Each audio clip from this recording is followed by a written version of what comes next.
सरकार को आज मैं चैलेंज करता हूं कि आने वाले समय के लिए आप सतर्क हो जाएं।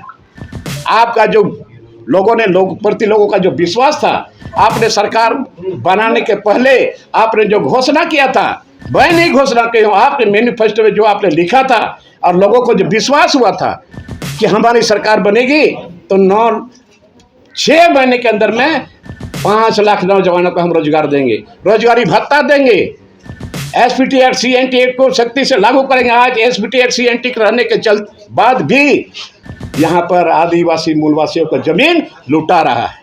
कहाँ चला गया आपका तीर धनुष? तीर धनुष बोल करके वोट लेते हो और अभी आदिवासी को भूल जाते रहे हो। खामियाजा भुगतना पड़ेगा। घोर अन्याय हुआ है और एक तरफ किसान यहाँ से गरीब मजदूर लोग भाग रहे हैं। कौन है इसका जिम्मेदार?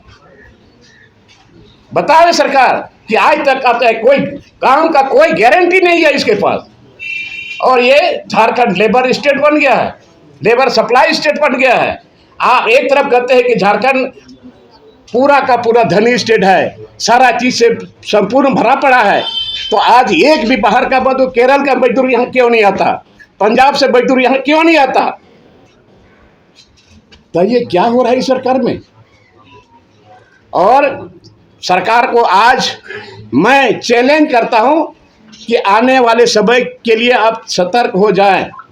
आपका जो लोगों का जो विश्वास था, आपने सरकार बनाने के पहले आपने जो घोषणा किया था, मैं नहीं घोषणा की हूं, आपके मैनिफेस्टो में जो आपने लिखा था और लोगों को जो विश्वास हुआ था कि हमारी सरकार बनेगी तो 6 महीने के अंदर में 5 लाख नौजवानों को हम रोजगार देंगे, रोजगारी भत्ता देंगे, एसपीटी एक्ट सीएनटी एक्ट को सख्ती से लागू करेंगे। आज एसपीटी एक्ट सीएनटी रहने के बाद भी यहाँ पर आदिवासी मूलवासियों को जमीन लुटा रहा है।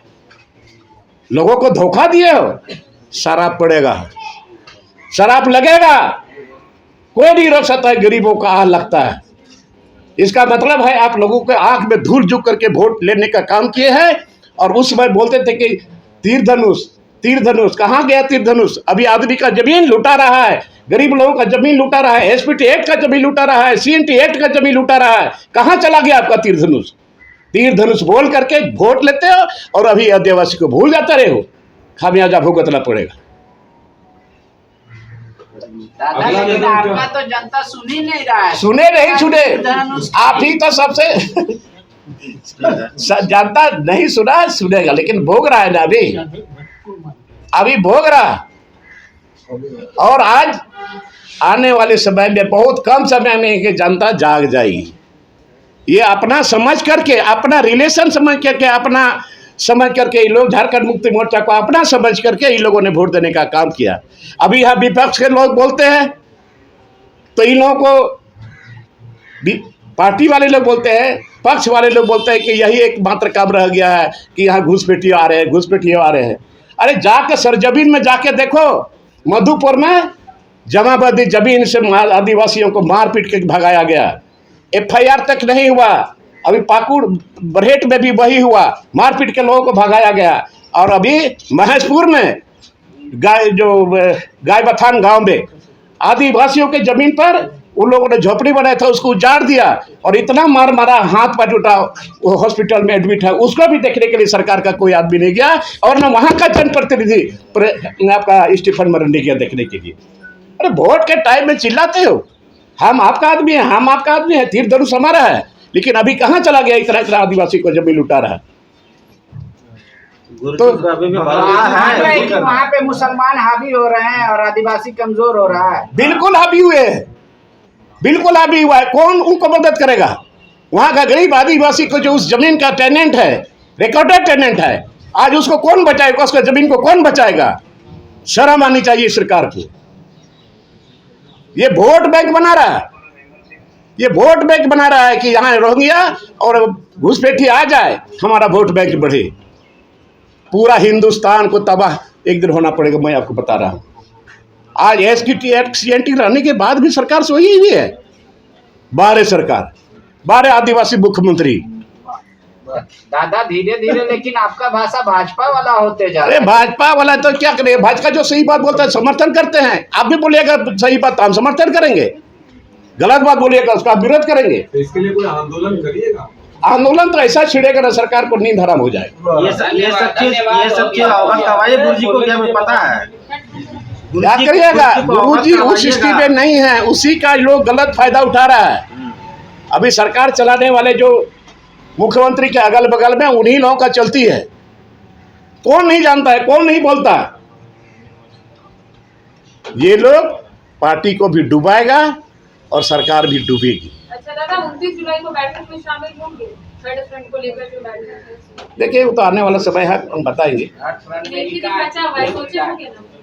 नहीं देखिए, अब सबसे अभी बहुत अहम मुद्दा है, अभी विधानसभा के अंदर में सरकार को घोषणा करते डरते ये सुखाड़ की स्थिति हो गई।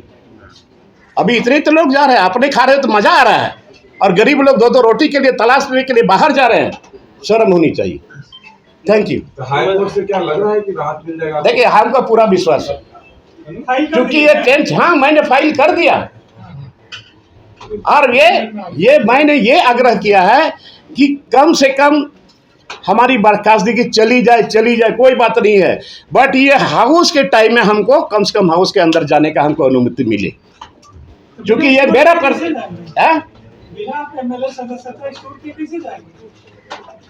नहीं इसीलिए हमने फाइल किया है ना। सदस्यता बहाल करने के लिए बोलेगा हाई कोर्ट। 4 दिन के लिए बहाली के लिए, कम से कम लास्ट दिन के लिए भी हो जाए। ये जो कह रहे हैं बांग्लादेशी घुसपैठी जो आ गए हैं जी, केंद्र सरकार दोषी है या राज्य सरकार दोषी? देखिए केंद्र सरकार को भी पहल करना चाहिए कि क्यों बॉर्डर से कैसे आया लोग, वो केंद्र सरकार का काम है। अगर लोग आ गए तो उसके चलते आप यही रटते रहिएगा कि केंद्र ने कुछ नहीं किया, आ रहा आपके ढूक करके यहाँ पर लोगों का जमीन लूट रहा है, तो क्या इसको बर्दाश्त करिएगा? सरकार को नहीं पता है क्या?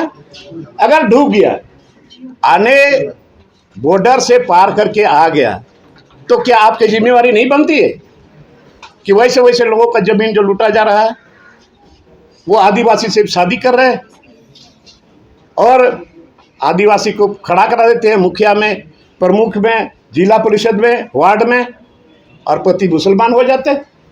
ये तो सच्चाई है, सच्चाई बोलने में कोई डर और भय की बात नहीं है, ये तो हो रहा है।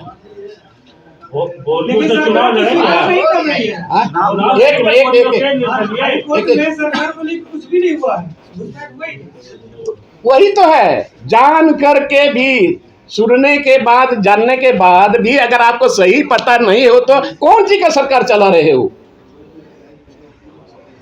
जब पता ही नहीं है।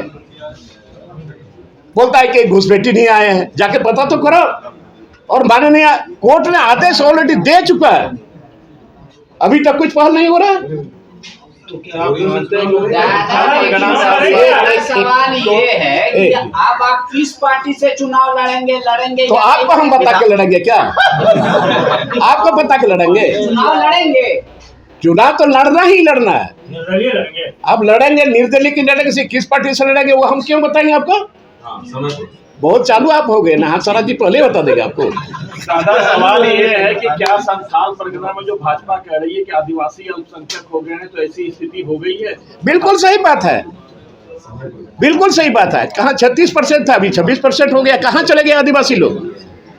एक तो डैम से लोग उजड़ गए, एक तो कारखाना से लोग उजड़ गए।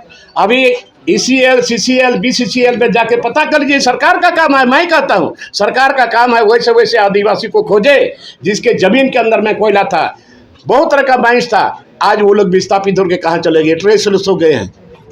कौन है जवाब दे इसका? कौन है जिम्मेवारी इसका? लेकिन सरकार विस्थापन आयोग बना के क्या? कुछ नहीं, ना विस्थापन आयोग बना और न कुछ बना। आज तक क्यों विस्थापन आयोग नहीं बना?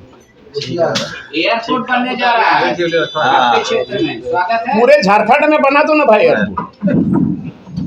पूरे झारखंड में बना। आदिवासी के जमीन पर यहाँ पहले बोला था कि स्मार्ट विलेज, यही मुख्यमंत्री माननीय हेमंत सोरेन बोला है कि मैं स्मार्ट विलेज बनाऊंगा गांव के लोगों के लिए, लेकिन वहाँ क्या बन रहा है अभी? एक भी गांव में स्मार्ट विलेज नहीं बना। तो स्मार्ट सिटी तो बन रहा है, आदमी रो रहा है कि बचाओ, हमको भी बचाओ और जमीन भी बचाओ। देखते देखते रोते रोते सारा चीज यहाँ स्मार्ट सिटी बनना शुरू हो गया। दादा अगू आवाज तो बनेगा ना। अब तो 3-3 कमरे का आवाज भी मिल रहा है। दादा अगू आवाज तो बनेगा ना। हो गया ठीक है। हो गया।